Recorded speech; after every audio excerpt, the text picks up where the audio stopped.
Hi all, ഏവർക്കും എൻ്റെ YouTube ചാനലിലേക്ക് സ്വാഗതം. നമ്മൾ സാധാരണയായി പല സ്ഥലങ്ങളിലേക്കും സഞ്ചരിക്കുന്നവരാണ്. സഞ്ചരിക്കുമ്പോൾ നമുക്ക് അറിയാവുന്ന വഴികളൊക്കെ നമ്മൾ കൃത്യമായി നമ്മൾക്ക് ആ വഴിയിലൂടെ കണ്ണടച്ചായാലും സഞ്ചരിക്കാം. എന്നാൽ ഒരു പുതിയ സ്ഥലത്തേക്ക് നാം യാത്ര ചെയ്യുമ്പോൾ ചില ആളുകൾക്ക് ഒരൊറ്റ യാത്രയിൽ തന്നെ അതിൻ്റെ ഡയറക്ഷനും അതിൻ്റെ സ്ഥാനവും മനസ്സിലാക്കാൻ സാധിക്കും. ചില ആളുകൾക്ക് എത്ര പ്രാവശ്യം പോയാലും അതിൻ്റെ ഡയറക്ഷനും അല്ലെങ്കിൽ എവിടെയാണോ ആ സ്ഥലം സ്ഥിതി ചെയ്യുന്നതെന്ന് മനസ്സിലാക്കാൻ കഴിയുന്നില്ല എന്നുള്ളതാണ്. സ്വാഭാവികമായി നമ്മൾ നിത്യേന കണ്ടുവരുന്ന ചില സംഭവങ്ങൾ, എല്ലാ ദിവസവും നമ്മൾ വീട്ടിലേക്ക് വരുന്നു, വീടിൻ്റെ അടുത്ത പരിസര പ്രദേശങ്ങളിലൊക്കെ നമ്മൾ വളരെ എളുപ്പത്തിൽ നമ്മൾ സഞ്ചരിക്കുന്നുണ്ട്. ബ്രിട്ടനിൽ ഒരു സ്ത്രീയുടെ കഥയിൽ നിന്നാണ് ഞാൻ തുടങ്ങുന്നത്. ഇവർക്ക് ഈ ഒരു പ്രശ്നമുണ്ടായിരുന്നു. അതായത് സ്ഥലകാല ബോധമില്ല. എവിടെയാണോ അവർക്ക് പോകേണ്ടത് എന്നുള്ള സ്ഥലത്തെക്കുറിച്ചോ അതിൻ്റെ ഡയറക്ഷനെ കുറിച്ചോ യാതൊരു നിശ്ചയവുമില്ല. അവർ എവിടെ പോയി കഴിഞ്ഞിട്ടുണ്ടെങ്കിലും അവർക്ക് അവരുടെ അച്ഛനോ അല്ലെങ്കിൽ ബന്ധുക്കളോ അവർക്ക് വഴി പറഞ്ഞു കൊടുക്കേണ്ടി വരും എന്നുള്ളതാണ്. ഇന്ന വഴിയിൽ പോയി ഇന്ന ബസ് പിടിക്കുക, ഇന്ന റൂട്ടിൽ വന്ന് ഇന്ന റൂട്ടിലേക്ക് സഞ്ചരിക്കുക എന്നുള്ള ഒരു ദിശാബോധം അവർക്ക് നൽകേണ്ടിയിരുന്നു എന്നുള്ളതാണ്. നിരന്തരമായി ഇത്തരത്തിലുള്ള പ്രവൃത്തി എന്തുകൊണ്ട് ഇങ്ങനെ സംഭവിക്കുന്നു എന്നുള്ളത് പല ഡോക്ടർമാരും പല ആളുകളും പരിശോധിച്ചിട്ടും അതിനെക്കുറിച്ച് ഗവേഷണം നടത്തിയിട്ടും റിസർച്ച് ചെയ്തിട്ടും അവർക്ക് മനസ്സിലാക്കാൻ കഴിഞ്ഞില്ല എന്നുള്ളതാണ്. ഈ അവസരത്തിൽ തന്നെ മറ്റൊരു കാര്യം കൂടി ഞാൻ നിങ്ങളുടെ ശ്രദ്ധയിലേക്ക് കൊണ്ടുവരികയാണ്. ബ്രിട്ടനിൽ ബ്ലാക്ക് ക്യാബ് എന്ന് പറയുന്ന ഒരു ഡ്രൈവിംഗ് സിസ്റ്റം ഉണ്ട്. അവിടുത്തെ ടാക്സി കാറുകൾ, ബ്ലാക്ക് ക്യാബ്സ് എന്ന പേരിൽ അറിയപ്പെടുന്ന ടാക്സി കാറുകൾ ലൈസൻസ് കിട്ടുന്നത് വലിയൊരു മഹാപ്രക്രിയയാണ്. അതായത് നമ്മുടെ നാട്ടിൽ ലൈസൻസ് എടുക്കുന്ന പോലെ ഓടിച്ചെന്ന് കഴിഞ്ഞിട്ടുണ്ടെങ്കിൽ ആ ലൈസൻസ് ഒന്നും നമുക്ക് ഒരിക്കലും കിട്ടുന്നതല്ല. ഒരു മിനിമം ഒരു 2, 3 അല്ലെങ്കിൽ 5 വർഷമോ നിരന്തരമായി പരിശ്രമിച്ചാലോ അവിടുത്തെ ഒരു ലൈസൻസ് നമുക്ക് ലഭിക്കുകയുള്ളൂ. അത്രയ്ക്കും കർശനവും അതുപോലെ തന്നെ അത്രയ്ക്ക് സെക്യൂറും അതുപോലെ തന്നെ കംഫർട്ടുമായിരിക്കണം അവിടുത്തെ ഡ്രൈവിംഗ് എന്നുള്ളതാണ്. നമ്മുടെ നാട്ടിലെ ഡ്രൈവിങ്ങിനെ കുറിച്ച് ഞാൻ ഇവിടെ പ്രതിപാദിക്കുന്നില്ല. അപ്പോൾ ഒരു രാജ്യത്തിലെ സിസ്റ്റം പ്രവർത്തിക്കുന്നതിന് വേണ്ടി അവിടുത്തെ ഭരണ സംവിധാനങ്ങൾ എങ്ങനെ പ്രയോജനപ്പെടുന്നു എന്നുള്ളതിനെ പറ്റി ഈ ബ്ലാക്ക് ക്യാബ് ലൈസൻസിനെ കുറിച്ച് നമുക്ക് മനസ്സിലാക്കണം. അതായത് ഒരു ഡ്രൈവർ ഒരു ബ്ലാക്ക് ക്യാബ് ഓടിക്കാനുള്ള ഒരു കഴിവുണ്ടാവണമെങ്കിൽ അദ്ദേഹം ഒരു 320 റോഡുകളെക്കുറിച്ച് 23,000 സ്ട്രീറ്റുകളെക്കുറിച്ച് അത്രയും തന്നെ, അതായത് ഈ വിസിറ്റേഴ്സിന് സന്ദർശിക്കാനുള്ള സ്ഥലങ്ങളെക്കുറിച്ചുള്ള ഒരറിവുണ്ടാക്കണം. ഇത്രയും അറിവുണ്ടാക്കുക എന്ന് പറഞ്ഞിട്ടുണ്ടെങ്കിൽ നിരന്തരമായ പ്രക്രിയയിലൂടെ, നിരന്തരമായ പരിശീലനത്തിലൂടെ അവർ ഡ്രൈവിംഗ് ടെസ്റ്റിന് ചെല്ലുമ്പോൾ ഏത് റോഡ്, ഏത് സ്ട്രീറ്റ്, ഏത് മോണുമെൻ്റ് അല്ലെങ്കിൽ എവിടെയാണോ എന്നുള്ളത് കമ്പ്യൂട്ടറിൽ അടിക്കുന്ന പോലെ അവർക്ക് കൃത്യമായി അറിയാൻ കഴിയുന്ന രീതിയിലാണ് അവിടെ ലൈസൻസ് കൊടുക്കുന്നത്. അല്ലാത്തൊരാൾക്കും ലൈസൻസ് കൊടുക്കുന്നില്ല എന്നുള്ളതാണ്. അപ്പോൾ ഇവരെക്കുറിച്ചൊന്ന് പഠിക്കാൻ ശ്രമിച്ചു അവിടുത്തെ ഗവേഷകരായിട്ടുള്ള ലോകത്തിലെ ഒരു അത്ഭുതമായ ഈ ഒരു സംഭവത്തെക്കുറിച്ച് പഠിക്കാൻ എല്ലാ ഗവേഷണ രംഗങ്ങളിലും ഇത്തരത്തിലുള്ള ആളുകളെ നമുക്ക് കാണാൻ സാധിക്കുന്നുള്ളതാണ്.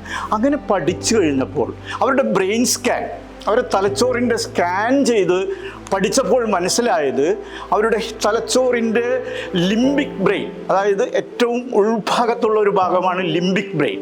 ഈ ലിംബിക് ബ്രെയിനിൽ ഹിപ്പോ ക്യാമ്പസ് എന്ന് പറയുന്ന, അതായത് കടൽക്കുതിര എന്നൊക്കെയാണ് അതിനെ മലയാളത്തിൽ പറയുന്നത്, ആ കടൽക്കുതിര പോലെ ഇരിക്കുന്ന ആ ഓർഗന്, അതിൽ നമ്മൾ പഠിക്കുന്ന എല്ലാ സ്ഥലങ്ങളെക്കുറിച്ചും ഒരു മാപ്പ് റെക്കോർഡ് ചെയ്യുന്നു. ആ മാപ്പ് റെക്കോർഡ് ചെയ്യുന്നതിൻ്റെ ഭാഗമായി ഇവരുടെ ഹിപ്പോ ക്യാമ്പസിന് സാധാരണ മനുഷ്യരുടെ, ഈ പരിശീലനം നടത്തിയിട്ടില്ലാത്ത ആളുകളുടെ ഹിപ്പോ ക്യാമ്പസുമായി കമ്പയർ ചെയ്ത് നോക്കിയപ്പോൾ ഇവരുടെ ഹിപ്പോ ക്യാമ്പസ് അല്പം വലുതായിട്ട് കാണപ്പെട്ടു. ദാറ്റ് മീൻസ്, അതായത് ഈ പരിശീലനത്തിൻ്റെ തുടർച്ചയായി തന്നെ നമ്മുടെ തലച്ചോറിൻ്റെ വിവിധ ഭാഗങ്ങളിൽ വിവിധങ്ങളായിട്ടുള്ള പ്രവർത്തനങ്ങൾ നടക്കുന്നു. വളരെ സങ്കീർണമായ, ഇനിയും പിടുത്തം കിട്ടാത്ത ചില സംഭവങ്ങൾ നടക്കുന്നു ഇതാണ് നമ്മളെ പ്ലേസിനെ കുറിച്ചും നമ്മുടെ ഡയറക്ഷനെ കുറിച്ചും നമ്മുടെ ഇവൻറ്റുകളെ കുറിച്ചൊക്കെ നമ്മുടെ കൃത്യമായ ഓർമ്മയെ റിട്രീവ് ചെയ്യാൻ വേണ്ടി നമ്മെ സഹായിക്കുന്നത്. ഞാൻ നേരത്തെ പറഞ്ഞ സ്ത്രീക്കുണ്ടായിരുന്ന പ്രശ്നം അവരുടെ ഹിപ്പോകാമ്പസിലുള്ള പ്ലേസ് സെല്ലുകൾ, ഇവൻറ്റ് സെല്ലുകൾ, ഗ്രിഡ് സെല്ലുകൾക്കൊന്നും പരസ്പരം കമ്മ്യൂണിക്കേറ്റ് ചെയ്യാൻ, ഈ സെല്ലുകൾ പരസ്പരം കമ്മ്യൂണിക്കേറ്റ് ചെയ്യുമ്പോഴാണ് നമ്മുടെ തലച്ചോറിൻ്റെ മാപ്പാണ് സ്ഥലങ്ങളെക്കുറിച്ചും ദിശാബോധവും നമുക്കുണ്ടാക്കി തരുന്നത്.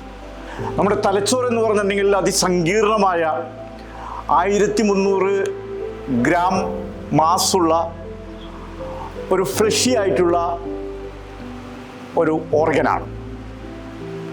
ഈ തലച്ചോറാണ് നമ്മുടെ ശരീരത്തിൻ്റെ മുഴുവൻ പ്രവർത്തനങ്ങളെയും. തലച്ചോറിൽ ഏകദേശം 1 ബില്യണോളം ന്യൂറോണുകൾ ഉണ്ടെന്നുള്ളതാണ്. ഈ 1 മില്യൺ എന്നൊക്കെ നമ്മൾ പറയുമ്പോൾ നമുക്ക് നിസ്സാരമാണ്. പലർക്കും ഈ 1 ബില്യനെ കുറിച്ചിട്ടോ അതിൻ്റെ വാല്യൂയൊക്കെ കുറിച്ചിട്ടോ ഒക്കെ പലപ്പോഴും സങ്കല്പിക്കാൻ കഴിയില്ല. 1 ബില്യൺ എന്ന് പറഞ്ഞു കഴിഞ്ഞിട്ടുണ്ടെങ്കിൽ അതിൻ്റെ വാല്യൂ എത്രയാണ്? ഇപ്പോൾ 1 തൊട്ട് 1 കോടി വരെ കൗണ്ട് ചെയ്യാൻ നമുക്ക് എത്ര സമയം വേണം? പലരും അതിന് ശ്രമിച്ചിട്ടുണ്ടാകില്ല. പക്ഷേ നമ്മൾ കണ്ടിന്യൂറ്റായിട്ട് തുടർച്ചയായി 1 മുതൽ 1 കോടി വരെ എണ്ണാൻ, കൗണ്ട് ചെയ്യാൻ, അതിൻ്റെ ക്രോണോളജിക്കൽ ഓർഡറിൽ കൗണ്ട് ചെയ്യാൻ നമുക്ക് എത്ര സമയം വേണ്ടി വരും? നമ്മൾ കൂട്ടിയും കിഴിച്ചുമൊക്കെ കണക്കാക്കിയാലും നമുക്ക് കൃത്യമായ ഒരു സമയം നമുക്ക് കിട്ടില്ല എന്നുള്ളതാണ്. അതുകൊണ്ട് തന്നെ നമുക്ക് സമയത്തെക്കുറിച്ചോ അല്ലെങ്കിൽ മാസിനെ കുറിച്ച്, ചെറിയ മാസുകളെ കുറിച്ചോ നമുക്ക് സങ്കല്പിക്കാൻ പറ്റും. പ്രകാശവർഷം എന്നൊക്കെ പറഞ്ഞിട്ടുണ്ടെങ്കിൽ നമുക്കതിനെ ഒരിക്കലും നമ്മുടെ മനസ്സിൽ we cannot measure or we cannot assess it or assume it. അതിനെ സങ്കല്പിക്കാൻ പോലും നമുക്ക് കഴിയില്ല എന്നുള്ളതാണ്. അപ്പോൾ 1 കോടി വരെ എണ്ണാൻ നമുക്ക് 3.5 മാസം സമയമെടുക്കും എന്നുള്ളതാണ്. 1 മുതൽ 1 കോടി വരെ എണ്ണാൻ 3.5 മാസം സമയമുണ്ടെങ്കിലോ അത് കഴിയുള്ളൂ എന്നുള്ളതാണ്. അപ്പോൾ ആ കോടിയുടെ ഒരു വാല്യൂയെ കുറിച്ചിട്ട് ഇപ്പം ഞാൻ പറയുകയാണ്, 1 മില്യൺ സെക്കൻഡ് എന്ന് പറഞ്ഞാൽ അത് എത്രയാണ്? എത്ര വരും? എത്ര ദിവസം വരും? അല്ലെങ്കിൽ അത് എത്ര മാസം വരും? അപ്പോൾ 1 മില്യൺ സെക്കൻഡ് എന്ന് പറഞ്ഞിട്ടുണ്ടെങ്കിൽ 12 ദിവസമാണ് അത് വരുന്നത്. 12 ദിവസം. ഇനി ഞാൻ മില്യണിൽ നിന്ന് ബില്യണിലേക്ക് പോവുകയാണ്. ബില്യണിലേക്ക് പോകുമ്പോൾ അത് 36 വർഷമാവും. 1 മില്യൺ സെക്കൻഡ് എന്ന് പറഞ്ഞു കഴിഞ്ഞിട്ടുണ്ടെങ്കിൽ ഏകദേശം ഒരു 36 വർഷത്തോളം. നോക്കുക, 1 ബില്യനും 1 മില്യനും തമ്മിലുള്ള ഒരു ഡിഫറൻസാണ്.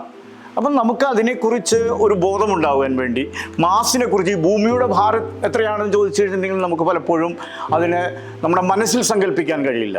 അതിനെ നമുക്ക് വാല്യൂസിൽ നമുക്ക് കൊടുക്കാൻ സാധിക്കും. ഇത്രയാണ് ഭൂമിയുടെ മാസ് എന്ന് പറയാൻ സാധിക്കും. അപ്പോൾ അതിൻ്റെ ഒരു അർത്ഥം അല്ലെങ്കിൽ അതിൻ്റെ ഒരു വ്യാഖ്യാനം മനസ്സിലാവണമെങ്കിൽ അതുമായി ബന്ധപ്പെട്ട ചില കാര്യങ്ങൾ കമ്പാരിസത്തിലേക്ക് നാം പോകേണ്ടി വരും എന്നുള്ളതാണ്. നമ്മുടെ തലച്ചോറിൽ 100 ബില്യൺ ന്യൂറോൺസ് ഉണ്ടെന്ന് ഞാൻ പറഞ്ഞു. ഒരു ന്യൂറോണ് 10,000 കണക്കിന് പുതിയ കണക്ഷൻ ഉണ്ടാക്കാൻ സാധിക്കും. നമ്മളൊരു പുതിയ കാര്യം പഠിക്കുമ്പോൾ, പുതിയ ഒരാളുമായി നാം പരിചയത്തിലാകുമ്പോൾ, ഒരു പുതിയ സ്ഥലം നാം സന്ദർശിക്കുമ്പോൾ എല്ലാം നമുക്ക് പുതിയ ന്യൂറോണുകൾ സൃഷ്ടിക്കുകയും ആ ന്യൂറോണിൽ ഉണ്ടാക്കുന്ന കണക്ഷനിലൂടെ, സിനാപ്സുകളിലൂടെ നമ്മുടെ ഓർമ്മയൊക്കെ ശേഖരിക്കപ്പെടുന്നത് അവിടെയാണ്. അങ്ങനെ അസാധാരണമായ, വളരെ സങ്കീർണമായ, കോംപ്ലക്സായ കഴിവുകളുള്ള ന്യൂറോണുകൾ നമ്മുടെ തലച്ചോറിൽ സദാസമയം നമ്മൾ ഉറങ്ങുമ്പോഴും ഇത് പ്രവർത്തിച്ചുകൊണ്ടിരിക്കുന്നു എന്നുള്ളതാണ്. അമേരിക്കയിൽ ഒരു അഡ്വഞ്ചറസ് ഒരു ട്രക്കിംഗ് സംവിധാനമുണ്ട്. അപ്പാച്ചിയൻ ട്രെയിൽ എന്നാണ് ആ ട്രക്കിങ്ങിനെ പറയുന്നത്. ഏകദേശം ഒരു 2200 മൈൽ ദൂരം ഈ അപ്പാച്ചിയൻ ട്രെയിലിലുണ്ട്. അത് ജോർജിയ വരെ, വടക്കേയറ്റം ജോർജിയ വരെ നീണ്ടു കിടക്കുന്ന 12 സംസ്ഥാനങ്ങളിലൂടെ, അമേരിക്കയിലെ 12 സംസ്ഥാനങ്ങളിലൂടെ, 12 13 സംസ്ഥാനങ്ങളിലൂടെ കടന്നു പോകുന്ന ഈ അപ്പാച്ചിയൻ ട്രക്കിംഗ് അല്ലെങ്കിൽ ട്രെയിൻ ഒരുപാട് ആളുകൾ, ഓരോ വർഷവും മില്യൺ കണക്കിന് ആളുകൾ അവിടെ വന്ന് അവർ ട്രക്കിംഗ് നടത്തി പോകുന്നുണ്ടെന്നുള്ളതാണ്.